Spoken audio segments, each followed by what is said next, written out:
Bismillahirrahmanirrahim. Assalamualaikum warahmatullahi wabarakatuh. Alhamdulillah alladzi amarna bi an na'mala shalihat. Asyhadu an la ilaha illallah wahdahu la syarika lah. Syahadatan tunji qailaha 'anil muhlikat. Wa asyhadu anna Muhammadan 'abduhu wa rasuluh. Alladzi amarna bi ittiba'i atharih wa suluki tariqih. Wassalatu wassalamu alaihi wa ala alihi wa sahbihi. Allahumma salli wa sallim wa barik ala hadha nabiyal karim dzil qalbir rahim nabiyina Muhammad wa ala alihi wa sahbihi ajma'in. Bapak-bapak serta ibu-ibu, a'azzakumullah. Alhamdulillah, puji dan syukur bagi Allah Subhanahu wa taala yang telah melimpahkan segala rahmat dan nikmat-Nya kepada kita, terutama nikmat Islam dan iman. Semoga iman yang membersih di hati kita, Allah Subhanahu wa taala berkenan memperkokoh sehingga kita layak menjadi mukmin yang sempurna. Insya Allah dengan keimanan yang sempurna kita mampu menggapai takwa, karena sesungguhnya al-jannah u'iddat lil muttaqin, surga dipersiapkan hanya bagi orang yang bertakwa.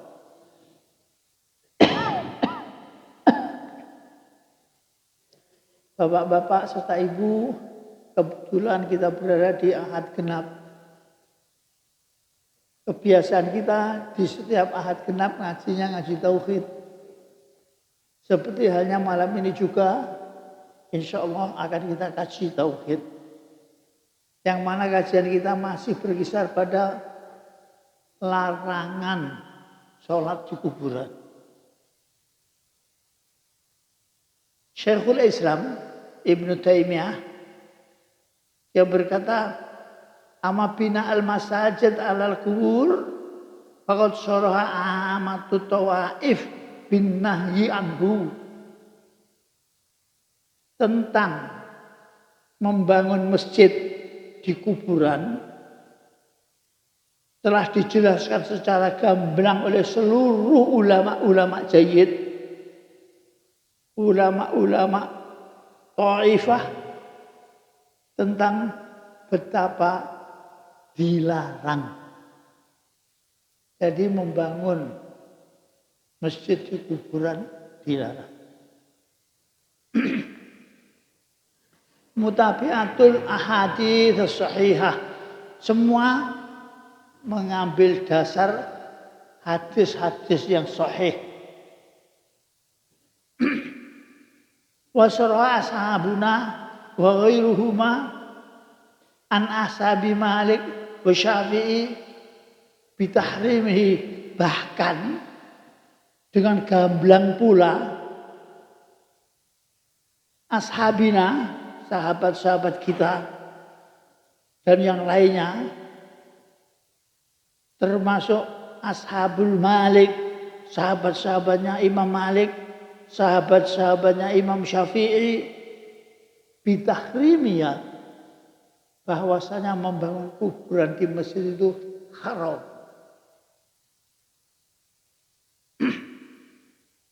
Wala raiba fil qat'i bitahrimihi, bahkan tidak perlu diragukan tentang keharamannya membangun masjid di kuburan.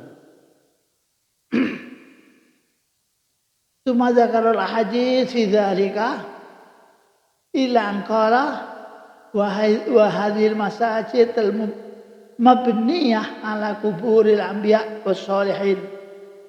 Ada sebagian orang kecuali yang masjid itu dibangun di kuburannya para nabi-nabi atau para anbiya. Ada yang mengatakan seperti itu. Benarkah omongan itu? Benarkah pendapat itu? Bahkan didirikannya masjid di atas kuburannya raja. Tata'ayin izalatiha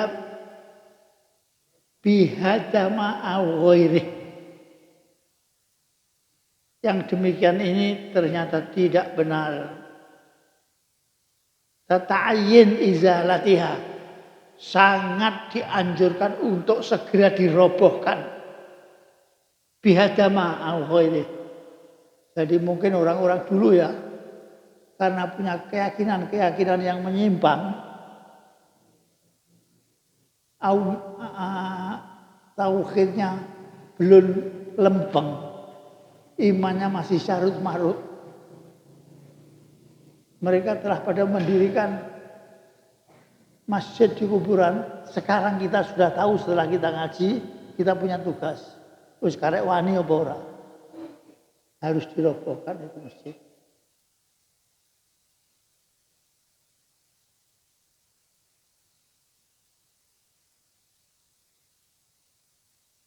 Hadza mimma la alam fihi khilafan bainal ulama al-ma'rufin. Jadi ulama-ulama yang ngerti semua tidak ada yang menyelisih.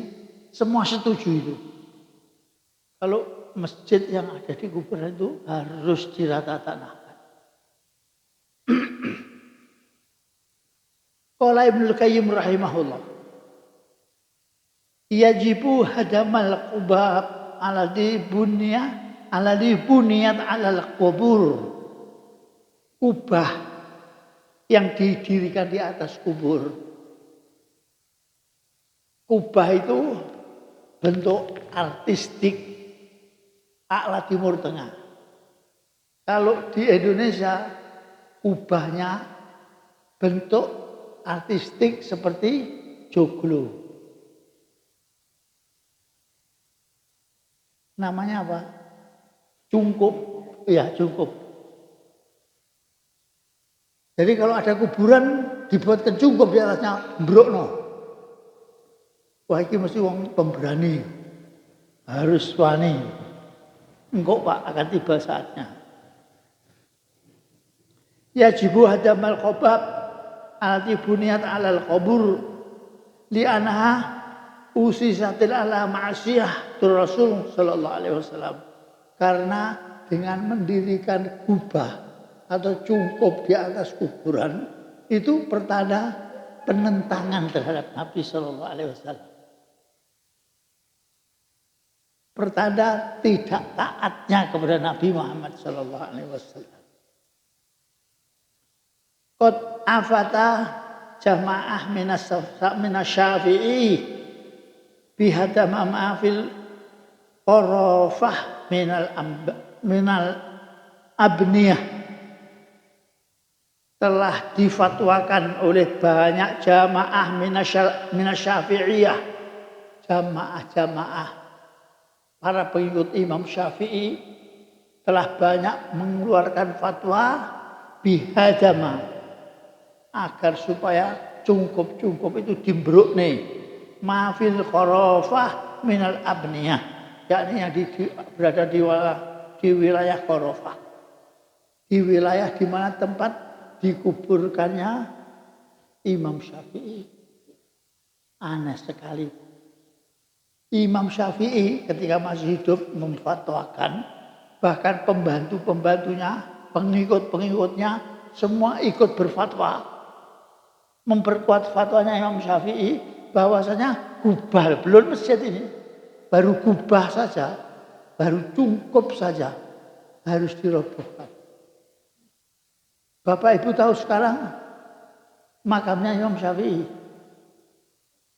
masjid raksasa, masjid mewah megah. Aneh enggak? Sing salah sapa? Imam Syafi'i. Enggak salah Imam Syafi'i. Itu masjidnya dibangun setelah Imam Syafi'i mati. Coba ada atau bangun lagi waduh diorat-arit itu sama Imam Syafi'i. Itu konon kabarnya bukan hanya sekedar masjid yang dibangun di makamnya Imam Syafi'i ini. Setiap pagi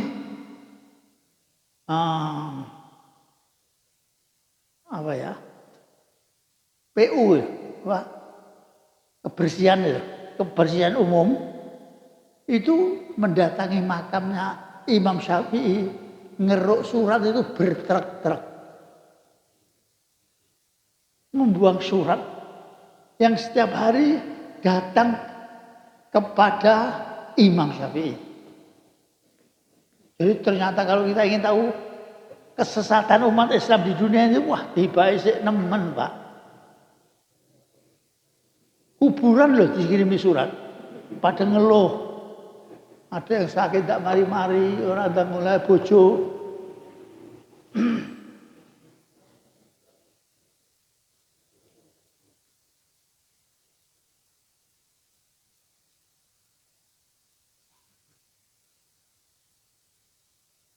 Mana'ahum Ibnu Jumaizi wa dhahiru tarmi wa dhahiru tarmini wa ghairihima. Qala Qadhi Ibnu Koh wa la yajuz an tujassisal qubur, dan tidak boleh ngelabur kuburan. Kuburan ini sing dilabur apa nih Pak? Berarti kuburan itu tidak sekedar kuburan. Ya bentuk bangunan apa kecil apa sederhana apa, tapi begini kena dilabur ya. Paling tidak maisan, ya ada maisannya. Ngelabur maisan ora oleh. Bahkan kalau kita ingin tahu nanti hukumnya ya, nanti kajian kita akan sampai ke situ. Bahwasanya Allah Subhanahu wa taala merahmati kuburan yang tidak dikenal. Rahimallahul qabra la yu'raf. Allah merahmati kuburan yang tidak dikenal. Jadi kalau bapak-bapak, ibu-ibu bijaksana selagi masih hidup, wasiat sama keluarga. Engko aku mati ojo kaya maisan. Itu maisan sama sekali mayan, Pak. Tidak ada manfaatnya, bahkan madharat. Bahaya besar, sumber segala kemusikan datangnya dari maisan. Nek isik dilabur berarti kan diwet-wet toh. Diramut ya Pak ya. Biar selalu ada. Padahal tidak adanya maisan itu mendatangkan rahmat Allah Subhanahu wa taala.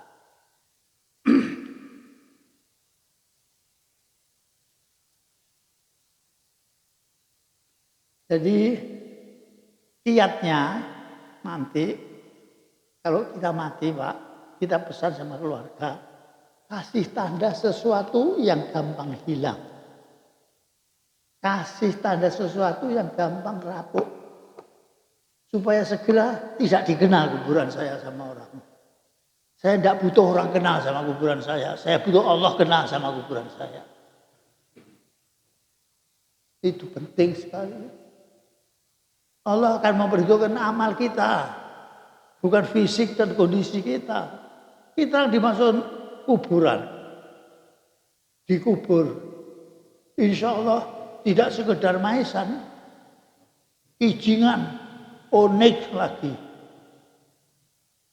Ditatah prodo tulisannya, kayak ini cungkup kupah yang bagus ini itu. Pernah kita mempertimbangkan? Sini jero kono digepuki apa dinikmati? Diberi kenikmatan apa digepuki? Kita tidak pernah. Pilih mana? Kita di kuburan, yang kuburan kita ini dibangun seperti istana, tapi kita di dalam situ digepuki bendino. Siksa. Kalau saya lebih baik tidak kenal. Tidak dikenal orang kuburan saya, tapi saya mendapat nikmat kubur. Itu yang penting. Dan kita tahu bagaimana caranya untuk bisa mendapatkan nikmat kubur. Yo ngaji iki.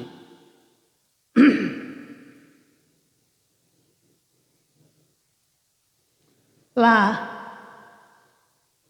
ya juz'an tujassisal kubur, dilarang ngelabur kuburan, wala an yabni 'alaiha qobab, dan dilarang bangun kuncup di kuburan, wala ghairi qobab, ataupun selain kuncup. Wal wasiyah biha batilah, kalau ada yang wasiat seperti ini batil wasiatnya. Jadi Pak, kalau ada mungkin bapak kita yang tidak ngerti ya, le aku mulai mati kayak no cukup loh yang kuburanku wis tinggi tok wae nggih Pak nggih. Aja dituruti. Ini wasiat batil ini. Jadi kalau ada orang wasiat yang wasiatnya itu tidak benar, tidak dosa, tidak nuruti. Seperti umpamanya saya wasiat sama anak saya, engkau nek aku mati tolong kuburan yang Mekah. Ini kan sesuatu yang mustahil. Wasiat tapi, wah ini wasiatnya bapak loh. Lek wong goblok, ya digolek-golekne dana, didol-dolne omah. Lek perlu ludes entek warisane bapak hanya untuk membiayai bapak supaya bisa sampai ke orang goblok. Wasiat itu batil, tidak boleh dilaksanakan. Qala ad-Dar'i wa ma batilan al-wasiyah bi bana'il qobab wa ghairuha min al-abniyah wa in faqal amwal al-katsirah wala raiba fi tahrimiha. Kok sampai berlebihan memaksakan diri untuk bisa mewujudkan wasiat yang batil itu sehingga mengeluarkan biaya besar, melibatkan banyak orang, maka bukan hanya sekedar batil, meningkat menjadi haram. Meningkat menjadi haram. Wala raiba fi tahrimihi. Sudah tidak diragukan lagi tentang keharamannya. Qala Qurtubi fi hadis Jabir radhiyallahu anhu. Kali ini dari Jabir diriwayatkan oleh Qurtubi, naha an yujassisal qabra au yabni alaihi, dilarang ngelabur kuburan dan membangun di atas kuburan. Wa bi dhahir hadzal hadis qala Malik, secara gamblang hadis ini dijelaskan oleh Imam Malik, karohal bina wal jassa alal kubur, dilarang membangun dan menyaput atau melabur kuburan. Qad ajazahu ghairuh, kendati yang lainnya membolehkan, tapi dengan tegas Imam Malik mengatakan dilarang. Wa hadzal hadis hajjah alaihi, dan hujjah alaihi, dan ini hadis datanya dari Nabi sallallahu alaihi wasallam. Larangan ini datanya dari hadis Nabi sallallahu alaihi wasallam. Qala Ibnu Rushdi berkata, karoha Malik al-bina alal qabri wa ja'al al-bilatah wa ja'al al-balatah al-mutakawwibah. Ibnu Rushdi berkata, dibenci oleh Malik, atau Imam Malik benci terhadap bangun kuburan dan menjadikan balatoh maktubah, dan menjadikan atau menaruh balatoh maktubah. Balat itu lempengan. Bisa apa saja. Yang terang ini kisingan.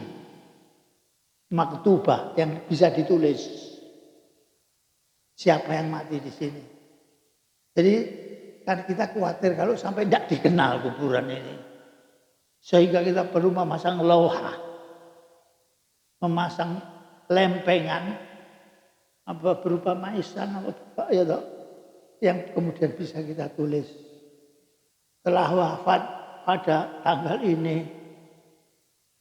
Ana kliwon apa waki. Nah,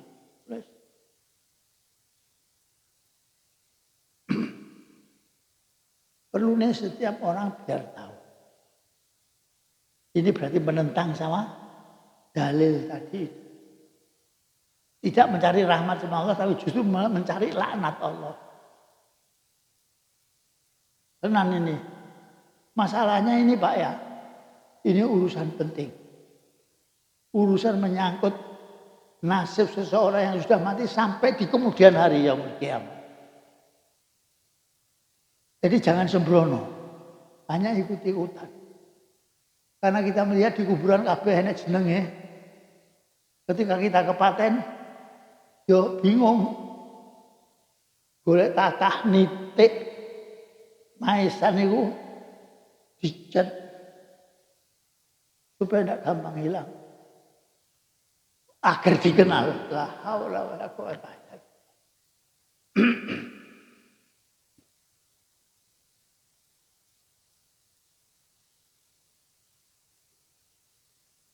Qala Ibnu Rushd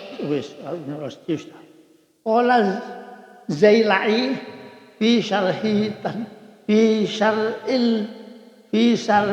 kanzi wa yakrahu an yabni alal qabri, dan dia juga benci membangun di kuburan. Wa dzakara Qadhi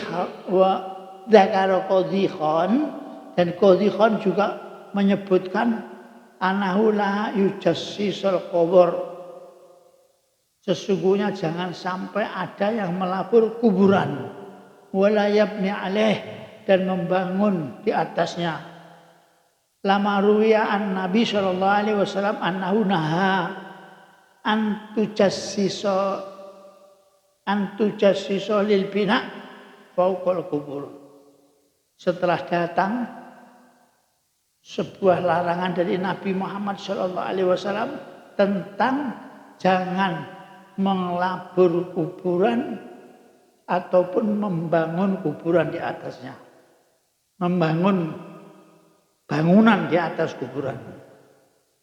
Wal murad bil karohah. Larangan ini masih bersifat benci. Dibenci, belum diharamkan. Tapi kalau jarak nanti bisa jadi haram.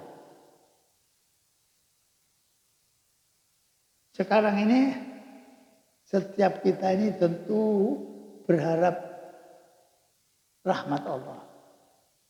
Rahmat itu kasih sayang Allah. Kita insya Allah semuanya bakal masuk surga berkat rahmat Allah. Tapi kalau kita terbiasa dengan melakukan suatu amalan-amalan yang dibenci sama Allah, apa mungkin rahmat itu akan datang kepada kita? Wong kelakuan kita tidak disukai oleh Allah, dibenci oleh Allah. Jadi kalau kita ingin mendapat rahmat Allah, kita harus selektif di dalam beramal. Ayo kita cari amal-amal yang dicintai oleh Allah Subhanahu wa taala. Agar rahmat itu mengguyur kita. Orang itu sholat 300 tahun. Sudah tidak perlu beraktivitas lain. Tersedia seluruh kebutuhan hidupnya selama 300 tahun. Tidak perlu bergerak misret dari tempat sholatnya. Kita bisa bayangkan. Ketika mati, itu surga ada 8 pintu. Salah satu pintunya ada babus sholat. Dia optimis, pasti pintu itu dibuka untuk dia. Mengelilingi surga, mencari babur rahmah, babus sholat. Sampai di depan babus sholat tertutup. Diketuk-ketuk sampai tidak ada yang bukai. Terdengar suara dari balik pintu. Atas dasar apa kamu ingin masuk lewat babus sholat? Saya telah sholat 300 tahun. Sholatmu 300 tahun belum cukup untuk menebus sebelah dari matamu sekalipun. Nikmat satu mata loh ini, dua-duanya. Itu 300 tahun belum tertebus itu nikmatnya. Bayangkan, kok wis bangga kepingin masuk surga lewat babus sholat. Nangis gubruk-gubruk. Tapi saya sangat merindukan surga. Apa tidak ada kemungkinan saya bisa masuk? Coba kamu teruskan perjalananmu, kelilingi surga ini. Mudah-mudahan babur rahmah terbuka buat kamu. Subhanallah. Beruntung sekali orang ini. Sampai di depan babur rahmah terbuka. Jadi jangan bangga dengan amalan. Abrek apapun amalan seseorang, tidak ada artinya di sisi Allah. Dibandingkan nikmat yang Allah telah berikan kepada kita. Rahmah. Yang kita cari hanya rahmah. Rahmah Allah Subhanahu wa ta'ala.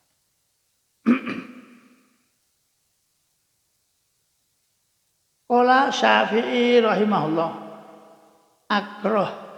Akrahu an yu'adzam makhluk. Kita dibenci mengagung-agungkan makhluk. Menyanjung-nyanjung makhluk. Biasanya itu yang disanjung itu berkaitan sama yang sudah mati.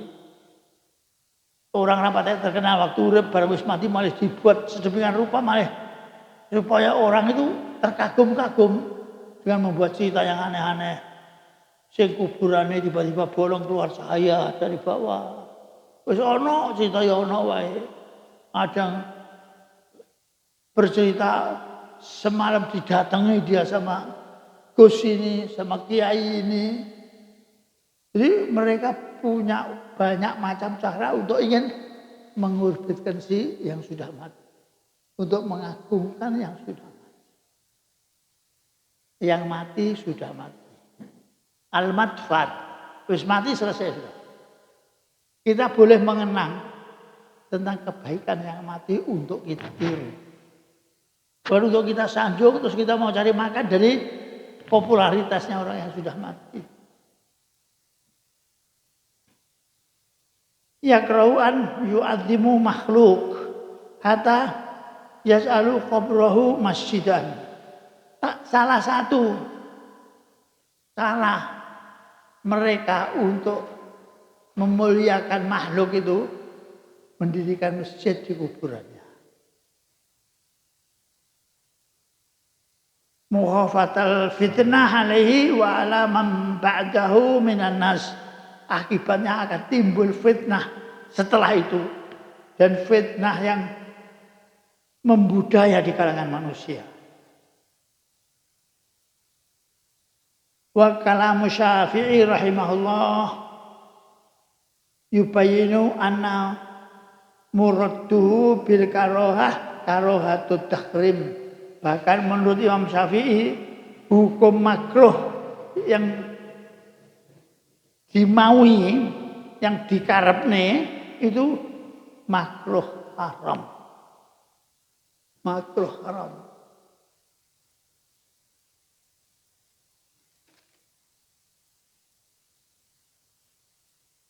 Qala Syarih rahimahullahu taala. Asy-Syarih berkata, wa Jasmin Nawawi rahimahullahu fi Syarhil Muhadzab.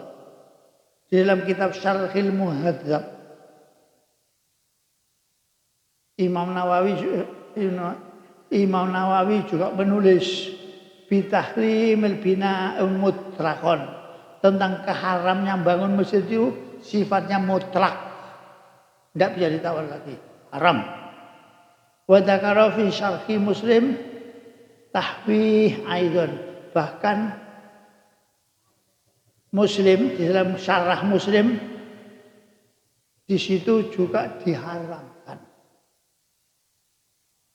Qala Abu Muhammad Abdullah bin Ahmad bin Qudamah Imam Hanabilah Sahibul Musannifat Imam Abu Muhammad Abdullah bin Ahmad bin Udamah, Imam Hanabilah, seorang imam dari madhab Hanafi, Sahibul Musannifat, pengarang kitab, antara lain kitab Al-Kabar, Al-Kibar, Al-Mughni, seperti kitab Al-Mughni yang terkenal itu. Wal Kafi wa ghairihima rahimahullah taala. Semoga Allah merahmatinya. Wala yajuz ittakhadzal masajid alal qubur. Dilarang menjadikan masjid di atas kuburan. Li'anna Nabi sallallahu alaihi wasallam qol, karena Nabi Muhammad sallallahu alaihi wasallam bersabda, la'anallahu al-yahuda wan nasara ittakhadhu qubur anbiya'ihim wa salihihim masajid. Karena Nabi telah bersabda, Allah melaknat orang-orang Yahudi dan orang-orang Nasrani yang telah menjadikan kuburan-kuburan para nabi-nabi dan orang-orang soleh mereka sebagai masjid. Jadi rupanya umat Islam ini neru-neru orang Yahudi dan Nasrani. Tidak heran kalau Nabi Shallallahu Alaihi Wasallam bersabda, la tataba'unna sanana man kana qablakum shibron bi shibrin, dira'an bi dira'in, hatta lau dakhala fi juhri dhabbin wa taba'tum.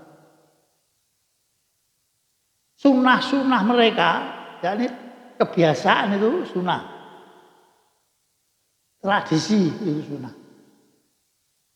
Bukan sunnah hukum loh ini, bahasa Arab. Niscaya kita akan mengikuti kebiasaan-kebiasaan mereka. Sejengkal demi sejengkal, sehasta demi sehasta. Sampai seandainya mereka masuk ke liang biawak pun, kita akan ikut masuk ke dalamnya.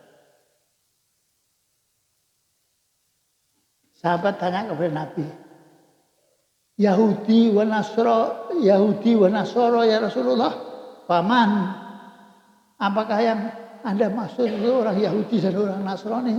Dan terus apa maneh? Jadi rupa-rupanya kiblat penyesatan itu dari dua kelompok. Oleh karenanya di dalam surat Al-Fatihah itu dimurkahi dan dilaknat oleh Allah. Coba kita berusaha menghayati makna surat Al-Fatihah. Ihdinas siratal mustaqim. Tunjukkanlah saya jalan yang lurus. Siratal ladzina an'amta alaihim. Jalan seperti jalannya orang yang telah Engkau beri nikmat kepada mereka. Ghairil maghdub, bukan orang yang Engkau murkai. Ghairil maghdubi waladhdallin, dan bukan orang yang sesat. Yang dimurkai siapa? Yahudi. Yang sesat siapa? Nasrani. Jadi setiap hari itu 17 kali loh kita baca itu. Minta kepada Allah. Jangan sampai kita disesatkan seperti orang Nasrani dan Yahudi. Tapi anehnya di luar sholat kita wah kerap sekali sampai kokon ngerenggangne sop barang ditaati gitu Pak ya. Saya gitu kalau nutup masjid jadi ditutupi bukan masjidnya. Astagfirullahaladzim.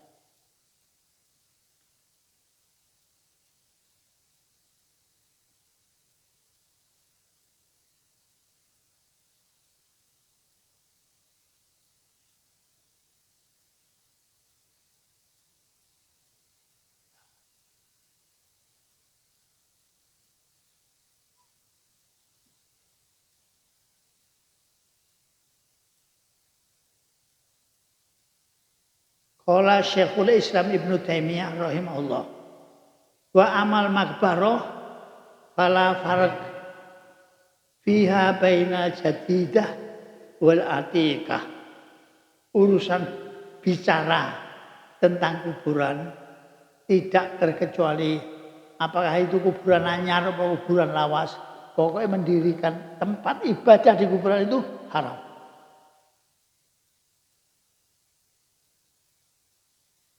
In qalabat turbatuha amlam tanqalib.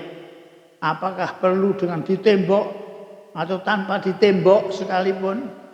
Wala farak baina ayakunu bainahu wa bainal ard ha'il aula. Apakah kuburan itu berada di taman atau di kuburan atau di sawah, sama saja.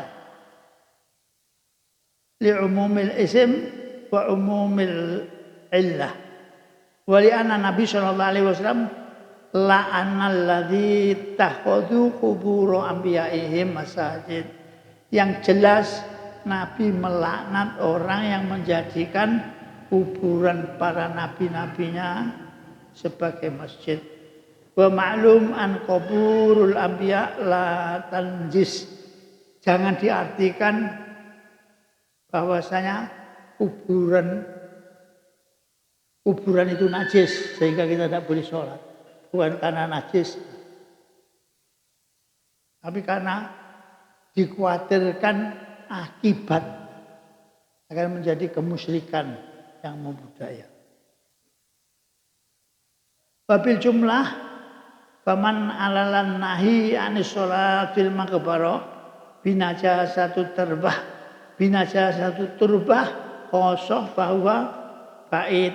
Jadi kalau ada yang menganggapnya dilarangnya kita sholat di kuburan karena kuburan itu najis, itu keliru besar. Keliru, bukan itu yang dimaksud oleh Nabi Shallallahu Alaihi Wasallam. Cuma la yakhlu ayakun al qabra qad buniya alaihi masjid.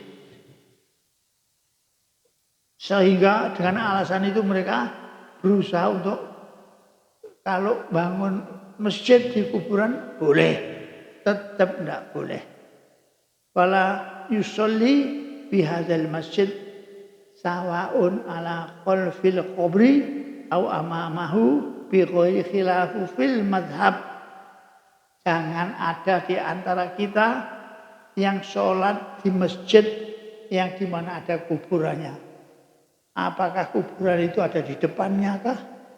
Atau di belakangnya kah? Atau di sampingnya kah? Samping kanan, samping kiri? Ini semua dilarang.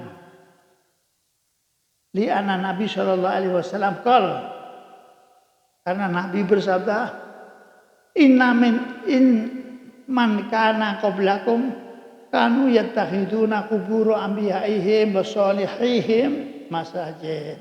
Karena mereka, yakni Yahudi dan Nasrani itu, mereka telah pada menjadikan kuburan para nabi-nabi mereka, para orang-orang soleh mereka sebagai masjid.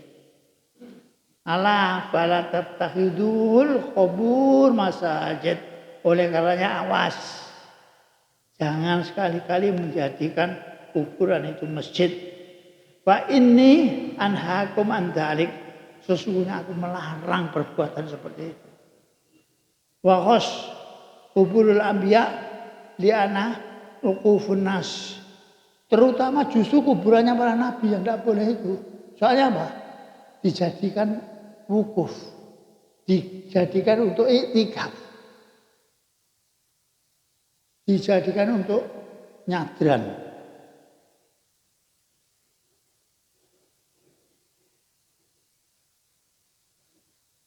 Padha-padhane kuburan loro, sing sitok kuburane wong biasa. Sing sitok kuburane orang soleh.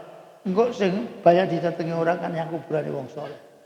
Kuburan biasa mek didek-didek tok ngono. Ya toh? Di makam Sunan Bonang itu ribuan makam. Di tengah makamnya Sunan Bonang dibuatkan jalan, dipik-pik, gak dicungkup. Wis walhasil bahkan ada sebagian orang yang kelewatan pengagungannya itu. Lek metu kok cungkupe makame Sunan Bonang itu mundur ora wani. Ora wani membelakangi, mundur. Ayo no. Sampai seperti itu. Gila.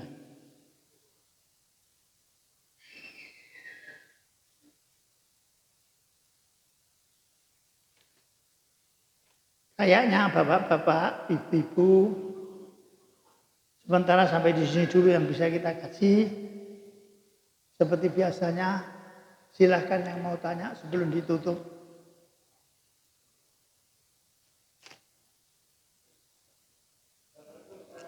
Iya.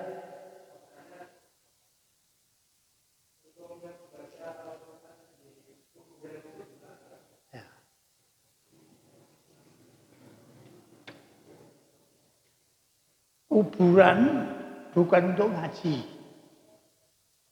Kalau mau ngaji di rumah dan di masjid.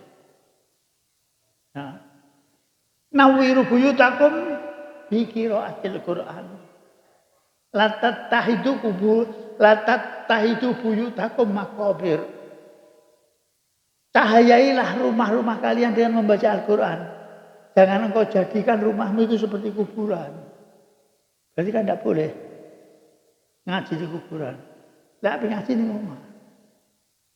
Sesungguhnya saja Pak ya. Kita membaca Al-Quran. Al-Quran untuk siapa sih? Allah menurunkan Al-Quran itu untuk siapa? Untuk yang mati. Untuk yang urip-urip iki. Dan bodoh ngerti. Ya toh. Qad ja'akum minallahi nur wa kitabun mubin. Telah datang kepada kalian dari Tuhanmu nur, cahaya. Wa kitabun mubin. Nur ini Nabi Muhammad. Kitabun mubin itu kitab yang gamblang, yakni Al-Quran. Qad ja'akum minallahi nur wa kitabun mubin yahdi bihi man ittaba'a ridwanahu subhanahu salam. Barang siapa yang ingin mendapatkan ridho Allah, maka Al-Quran itulah petunjuk jalan keselamatan. Siapa yang butuh selamat? Sing urip apa sing mati? Sing mati wis bar, enggak butuh. Yang urip-urip ini loh, saya kepengen selamat. Al-Quran itu sekali. Yukhriju minadz zulumati ilan nur, mengeluarkan seseorang dari gelap gulita menuju terang benderang. Al-Quran. Iki wong mati wis di dalam kegelapan niku. Kok ngajeni sampai kesel ya pakane kuburan. Jadi bukan untuk orang yang mati, untuk yang hidup. Yukhrijuhum minadz zulumati ilan nur bi'idznih wa yahdihim ila siratal mustaqim. Dan Al-Qur'an ini membimbing seseorang menuju jalan yang lurus. Nah, kita sudah merasa lurus apa belum dengan Al-Qur'an? Belum. Dan tidak akan meluruskan kita. Karena apa? Kita salah mensikapi Al-Quran. Mek dikirim ning wong mati-mati tok wae. Awake ora tau dikirim. Nah, iya. Terjawab ya, Pak ya. Monggo yang lainnya. Oke, Waalaikumsalam.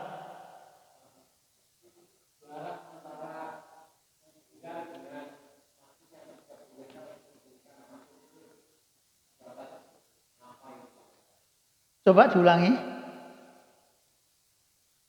Bedanya antara kuburan dengan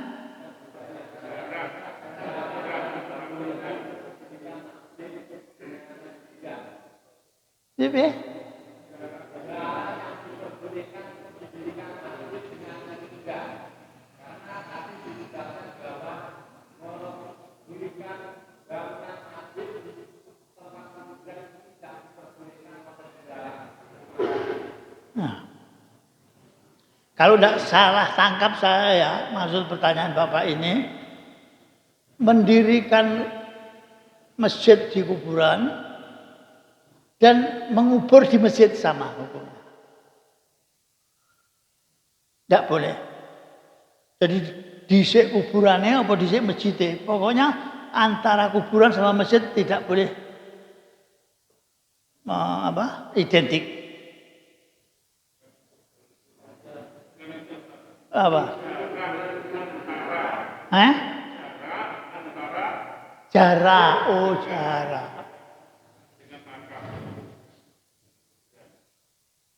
Begini Pak,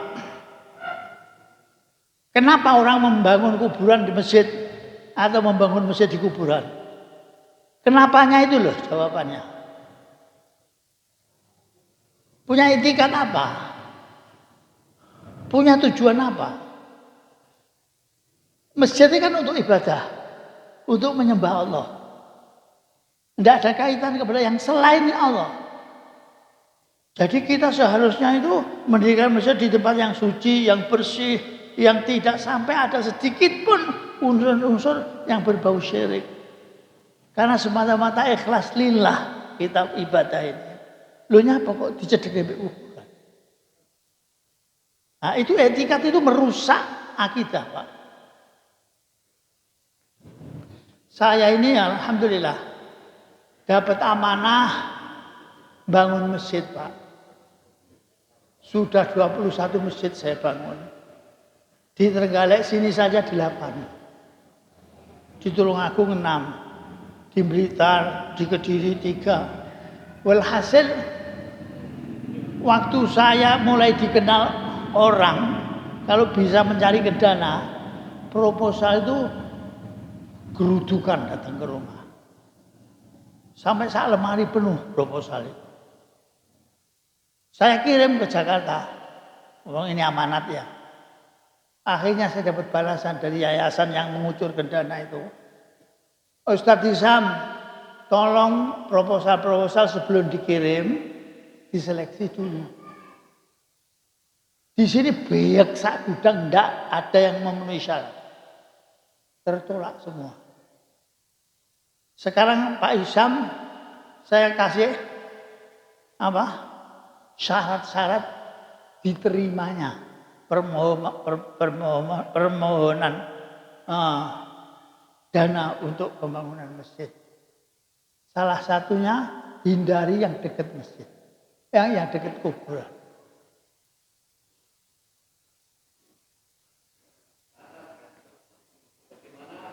Bentar tak tutup nih. Biasanya ya lahan tanah itu kalau dekat kuburan murah, Pak. Ya toh, enggak payu. Orang enggan mendirikan rumah tangga di dekat kuburan, ya. Jadi wis barang buaan. Jadi mereka guyoni saya. Kalau ada orang yang menyodorkan proposal untuk bangun masjid, pertama kali yang ente lihat nilai tanah yang mau didirikan masjid itu seimbang apa enggak dengan masjid. Wis dijual bertahun-tahun puasa ngiklan ora payu-payu mergo cedhek kuburan. Putus asa wis tak wakafne wae ke masjid. Itu berarti orang kurang ikhlas itu. Mestinya pilihkan tempat yang terstrategis pinggir jalan yang paling mahal karena ini untuk ibadah menyembah Allah Subhanahu wa taala. Ya.